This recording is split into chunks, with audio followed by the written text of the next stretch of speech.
Moms dairy by Ramya. ఈ రోజు వీడియోలోని షేర్ చేసిన స్నాక్స్ అన్ని కూడా ఇంట్లోని పిల్లల నుండి పెద్దవాళ్ళ వరకు అందరూ ఇష్టంగా తినేలా ఉంటాయి. మనకి అందుబాటులో ఉండే వాటితోనే ఈ స్నాక్స్ ని ఈజీగా చేసేసి కొన్ని రోజుల వరకు స్టోర్ చేసుకోవచ్చండి. ఇంకా లేట్ చేయకుండా రెసిపీ డీటెయిల్స్ అయితే చూసేద్దాము. ఫస్ట్ స్నాక్ రెసిపీ వచ్చేసి బీట్రూట్ తో చేద్దామండి. బీట్రూట్ అంటే చాలా ఎక్కువ మంది తినడానికి ఇష్టపడరు, కానీ ఈ రెసిపీలో బీట్రూట్ వేసామని ఎక్కడ కూడా కొంచెం కూడా తెలియదు. మీడియం సైజ్ బీట్రూట్ ని కొద్దిగా వాటర్ వేసి ఇలా మెత్తగా గ్రైండ్ చేసేసాక మిక్సీ జార్ లోని అరకప్పు బ్రౌన్ షుగర్ ని ఇలా ఫైన్ పౌడర్ లాగా గ్రైండ్ చేసుకోవాలి. ఒకవేళ బెల్లం యూస్ చేస్తున్నట్టయితే డైరెక్ట్ గా మిక్సీ జార్ లో వేసేయచ్చండి, దాన్ని పౌడర్ చేయాల్సిన అవసరం లేదు. బ్రౌన్ షుగర్ వేసాక అరకప్పు మెల్ట్ చేసిన అన్సాల్టెడ్ బటర్ కానీ లేదంటే నెయ్యి ఆయిల్ కానీ మిక్సీ జార్ లో వేసాక రూమ్ టెంపరేచర్ లో ఉన్న ఒక ఎగ్ వేసుకోవాలి. వితౌట్ ఎగ్ రెసిపీ కావాలి అంటే డిస్క్రిప్షన్ లో లింక్ ఇస్తానండి, కావాలంటే ఒకసారి చెక్ చేయండి. ఎగ్ వేసాక 1 టీ స్పూన్ వెనిలా ఎసెన్స్ వేసి వీటన్నిటిని ఒక 2-3 సార్లు గ్రైండ్ చేశాక వెడల్పటి బౌల్ తీసుకుని గ్రైండ్ చేసిందంతా కూడా అందులో వేసేసాక ఒక కప్పు గోధుమ పిండి వేసాక 1 teaspoon baking powder, 1/4 teaspoon baking soda, pinch of salt వేసాక 2-3 టేబుల్ స్పూన్ల బీట్రూట్ పేస్ట్ ని వేసుకోవాలి. బీట్రూట్ పేస్ట్ లేదంటే జ్యూస్ లాగా కూడా చేసుకుని వేసుకోవచ్చండి. విస్కర్ తో వీటన్నిటిని కూడా ఒకటే డైరెక్షన్ లో మిక్స్ చేసుకోవాలి. కన్సిస్టెన్సీ ఇలా ఉన్నప్పుడు బౌల్ ని పక్కన పెట్టుకుని ఈ బీట్రూట్ మఫిన్స్ ని ఓవెన్ లో చేస్తున్నానండి, అందుకే మఫిన్స్ ట్రే తీసుకున్నాను. దీన్ని స్టవ్ మీద చిన్న సైజ్ బౌల్స్ లో కూడా వేసుకొని చేసుకోవచ్చండి. సేమ్ కేక్ ఎలా ప్రాసెస్ అయితే ఫాలో అవుతామో దీనికి కూడా అలాగే ఫాలో అవ్వాలి. కప్ కేక్ మౌల్డ్స్ లో కేక్ బ్యాటర్ అంతా వేసాక చాకో చిప్స్ కానీ లేదంటే కొన్ని నట్స్ ని చాప్ చేసి స్ప్రింకిల్ చేసుకోవచ్చు. నేను ఇక్కడ pumpkin seeds, water melon seeds, కొన్ని అవిసె గింజలు స్ప్రింకిల్ చేశానండి. ఈ కప్ కేక్స్ మౌల్డ్ ని 185 డిగ్రీస్ దగ్గర 10 మినిట్స్ ప్రీ హీట్ చేసిన ఓవెన్ లో పెట్టి 15 to 25 మినిట్స్ బేక్ చేసుకోవాలి. అంటే టూత్ పిన్ క్లీన్ గా వచ్చేంత వరకు బేక్ చేసుకుంటే సరిపోతుంది. టూత్ పిన్ క్లీన్ గా వచ్చింది కాబట్టి కప్ కేక్స్ చల్లారాక మాత్రమే మౌల్డ్ నుండి తీసుకోవాలి. ఇంట్లో ఉన్న ప్రతి ఒక్కరు కూడా చాలా ఇష్టంగా తింటారు, కుదిరితే తప్పకుండా ట్రై చేయండి. అంతే అండి, బీట్రూట్ కప్ కేక్స్ రెడీ అయిపోయాయి. ఈ కప్ కేక్స్ బ్యాటర్ తోటి నాకైతే 6 కప్ కేక్స్ అయితే వచ్చాయండి. చూసారా బీట్రూట్ కప్ కేక్ చూడటానికి ఎంత బాగుందో. చూడటానికే కాదండి, తినటానికి కూడా అంతే బాగుంటుంది. ఎక్కడ కొంచెం కూడా రెడ్ కలర్ ఉండదు. కప్ కేక్ లోపల కూడా బాగా స్పాంజీగా బేక్ అయింది. ఈ కప్ కేక్స్ ని ఎయిర్ టైట్ బాక్స్ లో పెట్టి బయట అయితే ఒక 2 డేస్ వరకు స్టోర్ చేసుకోవచ్చు. అదే ఫ్రిడ్జ్ లో అయితే ఇంకో 3-4 డేస్ వరకు స్టోర్ చేసుకోవచ్చు అండి.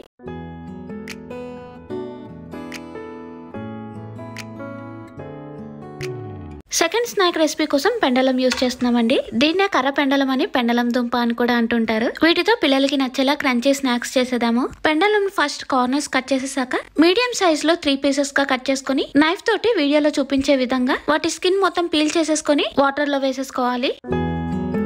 ఇప్పుడు ఒక ప్లేట్ తీసుకుని దాని మీద చిప్స్ కట్టర్ ని పెట్టి సన్నని స్లైసెస్ గా తురిమేసుకోవాలి. ఇలా చిప్స్ కట్టర్ తో కూడా చేసుకోవచ్చండి. ఒకవేళ అది లేకపోతే వెజిటేబుల్ పీలర్ తో కూడా వీడియోలో చూపించే విధంగా సన్నని స్లైసెస్ గా పీల్ చేసుకోవచ్చు. చిప్స్ కట్టర్ ఉంటే కొద్దిగా తొందరగా ఈజీగా అయిపోతుంది, వెజిటేబుల్ పీలర్ తోటి కొంచెం టైం పడుతుంది.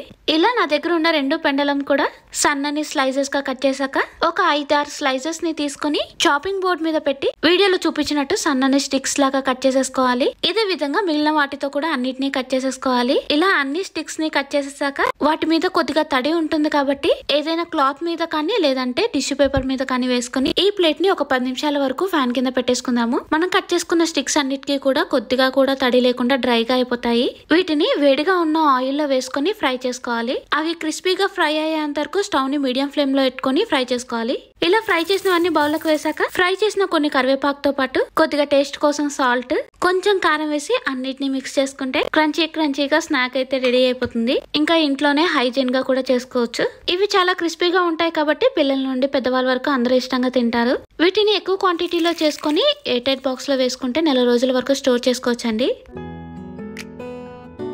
థర్డ్ స్నాక్ రెసిపీ కోసం వెడల్పటి బౌల్ తీసుకుని అందులో రూమ్ టెంపరేచర్ లో ఉన్న బటర్, అంటే అది టచ్ చేయగానే కొద్దిగా సాఫ్ట్ గా అనిపించాలి, అంతేకాని మెల్ట్ చేయకూడదండి. ఇలా రూమ్ టెంపరేచర్ లో ఉన్న 1/2 కప్పు బటర్ బౌల్లోకి వేసాక 1/2 కప్పు బెల్లం తురుము కానీ బెల్లం పౌడర్ కానీ వేసుకోవాలి. ఒకవేళ షుగర్ యూస్ చేస్తున్నట్టయితే దాన్ని గ్రైండ్ చేసుకుని పౌడర్ చేశాక వేసుకుంటే ఈజీగా మిక్స్ అవుతుందండి. బటర్ బెల్లం 2 కూడా బాగా విస్కర్ తో మిక్స్ చేసుకోవాలి. ఇలా మిక్స్ చేయడానికి దాదాపుగా 2-3 నిమిషాలు టైం పడుతుందండి. కావాలి అంటే బీటర్ ఉంటే బీటర్ తో కూడా మిక్స్ చేసుకోవచ్చు.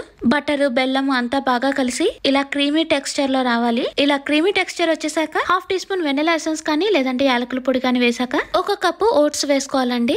ఈ ఓట్స్ లో ఎటువంటి ఫ్లేవర్ లేవు, ప్లెయిన్ ఓట్స్ మాత్రమే యూజ్ చేసుకోవాలి. ఈ చిన్న సైజ్ లో ఉన్న ఓట్స్ ని 1 కప్పు వేసేసాక గోధుమ పిండి 1 కప్పు వేసుకోవాలి. ఇందులోనే 1/4 teaspoon baking soda, 1 teaspoon baking powder వేసాక వీటన్నిటిని కూడా చేతితో నెమ్మదిగా మిక్స్ చేసుకోవాలి. మరి చపాతీ పిండిని మిక్స్ చేసినట్టు గట్టిగా ప్రెస్ చేయాల్సిన అవసరం లేదండి. ఇలా అన్నిటిని కలిపేశాక చిన్నగా చాప్ చేసిన కిస్మిస్ ని ఒక 2-3 స్పూన్లు వేసుకుని పిల్లలకి నచ్చేలా ఇంకో 2 స్పూన్ల చాకో చిప్స్ వేసాక 2-3 టేబుల్ స్పూన్ల పాలను వేసుకుని వాటన్నిటిని కూడా నెమ్మదిగా మిక్స్ చేసుకుని ఇలా డౌ ప్రిపేర్ చేశాక ఇలా మొత్తం కలిపేశాక కొద్దిగా కుకీ డౌ తీసుకుని రౌండ్ గా చేతితో ప్రెస్ చేసుకుని వీడియోలో చూపించినట్టు కుకీస్ షేప్ చేసుకోవచ్చండి. ఇలాగే హాఫ్ పిండిని అయితే కుకీస్ ని ప్రిపేర్ చేసేసాను. ఇవి ఇంకొంచెం పిల్లలకి నచ్చేలా పైన కొన్ని చాకో చిప్స్ తో డెకరేట్ చేసేసాక ఇలా మనం రౌండ్ గా అయినా కుకీస్ ని చేసుకోవచ్చు. ఇంకొంచెం ఈజీగా అయిపోవాలి అనుకుంటే మనం రెడీ చేసుకున్న కుకీస్ డౌ లో హాఫ్ డౌ ని చాపింగ్ బోర్డ్ మీద పెట్టి చపాతీ రోలర్ తోటి ప్రెస్ చేసుకుంటూ ఈవెన్ గా వచ్చేలా స్క్వేర్ గా ప్రెస్ చేసేసాక కొద్దిగా కార్నర్స్ ని కట్ చేసుకుని వీడియోలో చూపించినట్టు నైఫ్ తోటి స్క్వేర్ షేప్ లో కూడా కట్ చేసుకోవచ్చండి.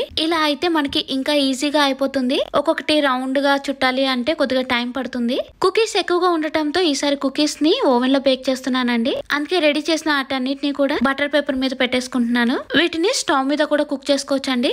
సేమ్ మనం కేక్ చేయడానికి ప్రీ హీట్ ఎలా చేస్తామో దీనికి కూడా అలాగే ప్రీ హీట్ చేసుకుని కుక్ చేసుకోవాలి. 10 మినిట్స్ ప్రీ హీట్ చేసిన ఓవెన్ లో 180 డిగ్రీస్ దగ్గర అంటే 12 to 15 మినిట్స్ వరకు బేక్ చేసుకోవాలండి. అలా ట్రే మీద రెడీ చేసిన కుకీస్ అన్ని పెట్టేశాక కొందరికి 20 మినిట్స్ వరకు కూడా టైం పట్టొచ్చు. మనకి బిస్కెట్స్ మీద ఉన్న కలర్ తోటి తెలిసిపోతుంది అవి బాగా క్రిస్పీగా అయ్యాయా లేవా అని. మరి ఓవెన్ లోనే మొత్తం క్రిస్పీగా అయిపోవండి. లైట్ గా క్రిస్పీగా అయ్యాక ఆ ట్రేని బయటికి తీసి ఆ కుకీస్ మొత్తం చల్లారాక మాత్రమే అవి బాగా క్రిస్పీగా అవుతాయి. బాగా క్రిస్పీగా అయ్యేంత వరకు ఓవెన్ లో పెట్టేస్తే కుకీస్ చల్లారాక డార్క్ కలర్ లో వచ్చేస్తాయండి.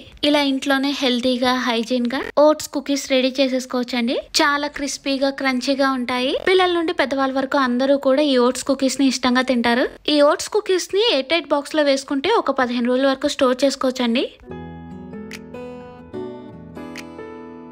ఇంకా 4th స్నాక్ వచ్చేసి అప్పటికప్పుడు ఎనర్జీ ఇచ్చేలా డేట్స్ తో చేద్దామండి. ఈ స్నాక్ లో ఎనర్జీతో పాటు ప్రోటీన్ కూడా ఉంటుంది. స్వీట్నెస్ అంతా కూడా డేట్స్ తోనే వస్తుందండి. అరచేతిలో తీసుకుని ఒక 7-8 సాఫ్ట్ డేట్స్ ని వాటర్ లో వేసి నీట్ గా వాష్ చేసుకుని క్లాత్ మీద వేసి తడి అంతా పోయేంత వరకు క్లీన్ చేసేసుకోవాలి. ఇలా క్లీన్ చేసిన డేట్స్ ని డైరెక్ట్ గా మిక్సీ జార్ లో వేయకుండా చిన్న పీసెస్ గా కట్ చేసుకుని మిక్సీ జార్ లో వేసుకుంటే చాలా ఫాస్ట్ గా మెత్తగా గ్రైండ్ చేసి వస్తుంది. ఈ రెసిపీలో డేట్స్ తో పాటు రోస్టెడ్ చనా కూడా యూజ్ చేస్తున్నామండి. రోస్టెడ్ చనా అని మనకి మార్కెట్ లో అవైలబుల్ గా ఉంటుంది. పైన బ్రౌన్ కలర్ పొట్టుతో దొరుకుతూ ఉంటుంది. మార్కెట్ లో పొట్టు లేకుండా కూడా ఈ రోస్టెడ్ చనాని అమ్ముతున్నారు. ఏది అవైలబుల్ గా ఉంటే అది యూజ్ చేసుకోవచ్చు అండి. కానీ పుట్నాల పప్పును మాత్రం యూజ్ చేయకూడదు. కొద్దిగా టేస్ట్ చేంజ్ అవుతుంది. ఒకవేళ పొట్టు ఉన్న రోస్టెడ్ చనాని యూజ్ చేస్తున్నట్టయితే దాని పొట్టు మొత్తం తీసేసి అప్పుడు ఈ రెసిపీని చేసుకోవాలండి. మిక్సీ జార్ లోని చిన్నగా కట్ చేసిన డేట్స్ తో పాటు 1/2 కప్పు రోస్టెడ్ చనా వేసేసుకోవాలి. ఇందులో ఫ్లేవర్ కోసం కావాలి అంటే కొద్దిగా యాలకుల పొడి కూడా వేసుకుని గ్రైండ్ చేసుకోవచ్చండి. అలా డేట్స్ ని చనాని మొత్తం గ్రైండ్ చేసుకుంటే ఇలా సాఫ్ట్ గా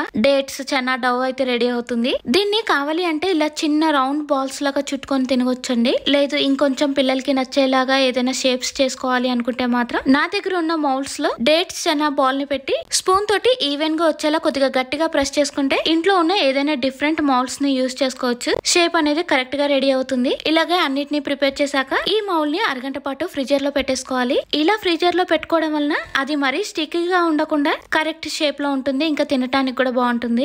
ఇలా డిఫరెంట్ షేప్స్ లో ఎనర్జీ బైట్స్ ని చేసుకోవచ్చండి. దీని మీద కావాలి అంటే మెల్ట్ చేసిన చాక్లెట్ తో డెకరేట్ చేసుకోవచ్చండి. మేబీ ఈ రెసిపీ కొంతమంది పిల్లలకి నచ్చొచ్చు. లేదంటే పెద్దవాళ్ళకైనా సరే ఇది హెల్దీ స్నాకే అండి. ఇంకా 5th స్నాక్ రెసిపీ వచ్చేసి ఇంట్లో ఉండే వాటితోనే చాలా సింపుల్ గా చేసుకోవచ్చండి. మస్ట్ ట్రై స్నాక్ రెసిపీ ఇది. వెడల్పటి బౌల్ లోని 2 కప్పుల గోధుమ పిండి వేసాక 2 టీ స్పూన్లు ఉప్మా రవ్వ వేసుకోవాలి. రుచికి సరిపడా సాల్ట్ తో పాటు 1/2 టీ స్పూన్ వాముని చేతితో నలిపి వేసేసాక 2-3 టీ స్పూన్ల వరకు నెయ్యిని వేసుకుని అన్ని బాగా కలిసేలా ప్రెస్ చేస్తూ మిక్స్ చేసుకోవాలి. అవన్నీ బాగా కలిసి పిండి మొత్తం కూడా ఇలా పొడి పొడిగా తయారవుతుంది. ఇందులో కావాలి అంటే నువ్వులు వేసుకోవచ్చు. లేదంటే ఇలా 1/2 టీ స్పూన్ వరకు ఉల్లి గింజలు వేసుకోవచ్చు. దీంతో కూడా ఫ్లేవర్ చాలా బాగుంటుందండి. ఉల్లి గింజలు కూడా పిండిలో బాగా కలిసేలా మిక్స్ చేసేసాక కొద్దిగా వాటర్ వేసుకుంటూ గట్టిగా ప్రెస్ చేసుకుంటూ ఇలా పిండిని రెడీ చేసేసుకోవాలి. పిండి కొంచెం కూడా హార్డ్ గా ఉండకూడదు. అలా అని చేతికి స్టిక్ అవ్వకుండా ఉండాలి. ఒకవేళ పిండి చేతికి స్టిక్ అవుతున్నట్టయితే అవి ఆయిల్ ని పీల్చేస్తాయి. అందుకే పిండి చేతికి అంటుకోకుండా కొద్దిగా వాటర్ వేసుకుంటూ డౌ ని ప్రిపేర్ చేసుకోవాలి. ఇలా మొత్తం కలిపేశాక బౌల్ మీద మూత పెట్టుకుని ఒక 10 నిమిషాల పాటు పక్కన పెట్టుకోవాలి. 10 నిమిషాల తర్వాత ఉప్మా రవ్వ బాగా నానిపోతుంది. ఒకసారి అంతా కూడా బాగా ప్రెస్ చేసుకుంటూ మిక్స్ చేసుకుని ఈ ఒక్క పిండి మూతని 3 పార్ట్స్ గా డివైడ్ చేసుకోవాలి. అందులో ఒక పిండి ముద్ద తీసుకుని కొద్దిగా గోధుమ పిండి స్ప్రింకిల్ చేసుకో చపాతీ కర్రతో వీడియోలో చూపించే విధంగా రోల్ చేసుకోవాలి. ఇలా రోల్ చేసేటప్పుడు పిండి మరీ దళసరిగా కాకుండా వీడియోలో చూపించినట్టు ఇలా సన్నగా ఉంటే సరిపోతుంది. ఇలా పిజ్జా కట్టర్ తో కానీ లేదంటే నైఫ్ తో కానీ వీడియోలో చూపించినట్టు స్ట్రైట్ లైన్స్ గా కట్ చేసుకోవాలి. ఇలా ఒక సైడ్ అంతా కట్ చేసేసాక కొద్దిగా గ్యాప్ ఇచ్చుకుంటూ వీడియోలో చూపించినట్టు అడ్డంగా కట్ చేసుకోవాలి. మనకి నచ్చిన సైజ్ లో కట్ చేసుకోవచ్చు అండి. నేను కొద్దిగా మీడియం సైజ్ స్టిక్స్ ఉండేలాగా మాత్రమే కట్ చేస్తున్నాను. ఇలా అన్నిటినీ కట్ చేసుకుని ప్లేట్ లోకి పెట్టేశాక వేడైన ఆయిల్ ని మీడియం ఫ్లేమ్ లో పెట్టుకుని మనం కట్ చేసుకున్నవన్నీ కూడా కొద్ది కొద్దిగా వేసుకోవాలి. ఇవి బయట కొద్దిగా స్టిక్ అయినట్టు అనిపించినా సరే ఆయిల్ లో వేయగానే ఆ వేడికి స్పూన్ తో ఒకసారి మిక్స్ చేసుకుంటే విడివిడిగా వచ్చేస్తాయండి. అవి బాగా ఫ్రై అయితే కొద్దిగా కలర్ చేంజ్ అవడంతో పాటు స్పూన్ తో షేక్ చేస్తే క్రిస్పీగా సౌండ్ రావాలి. ఇవి ఆయిల్ అనేవి మరీ ఎక్కువగా ఏమీ పీల్చవండి. మనం పిండిని కలుపుకునే దాన్ని బట్టి ఆయిల్ పీల్చుకుంటుంది. అంతే అండి, గోధుమ పిండితో నెల రోజులు స్టోర్ చేసుకునేలా క్రిస్పీ స్నాక్ కూడా రెడీ అయిపోయింది. ఈ స్నాక్ ని తప్పకుండా ట్రై చేయండి. దీన్ని నెల రోజులు స్టోర్ చేసుకోవచ్చు, కానీ పిల్లలు పెద్దలు అందరూ 2 రోజుల్లో ఖాళీ చేసేస్తారు. ఈ వీడియోని అయితే ఇక్కడితోనే ఎండ్ చేస్తున్నానండి. ఈ రెసిపీస్ మీకు నచ్చినట్టయితే తప్పకుండా లైక్ చేసి మీ ఫ్రెండ్స్ అండ్ ఫ్యామిలీ మెంబర్స్ కి షేర్ చేయండి. ఇంకో మంచి వీడియోతో మళ్ళీ కలుద్దాం. Thank you for watching. By by.